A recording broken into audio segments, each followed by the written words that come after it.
রংপুরে অনুষ্ঠিত হলো আমিও জিততে চাই ক্যাম্পেইন। সকালে রংপুরের RDRS মিলনায়তনে আয়োজিত ক্যাম্পেইনে প্রথমে রেজিস্ট্রেশনের মাধ্যমে শুরু হয় ক্যাম্পেইনের আনুষ্ঠানিকতা। অনুষ্ঠানে স্বাগত বক্তব্য দেন ডেমোক্রেসি ইন্টারন্যাশনালের রংপুর রিজিওনাল ম্যানেজার মোহাম্মদ আলী ইজাজ।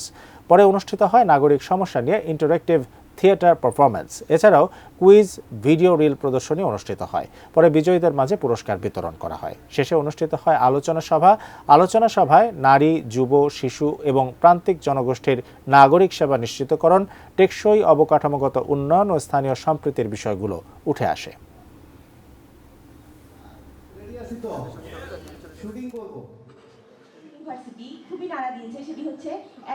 আমাদের এই ক্যাম্পেইনের যে উপজীব্য, যে আমি আমার কথাটা বলবো, আমি আমার অধিকারের কথা বলবো, আমার সমস্যার কথা বলবো, আমার প্রয়োজনের কথাটা বলবো, অর্থাৎ মানুষকে বলতে উদ্বুদ্ধ করা যে আমি চুপ থাকবো না, আমার কথাটা বলবো।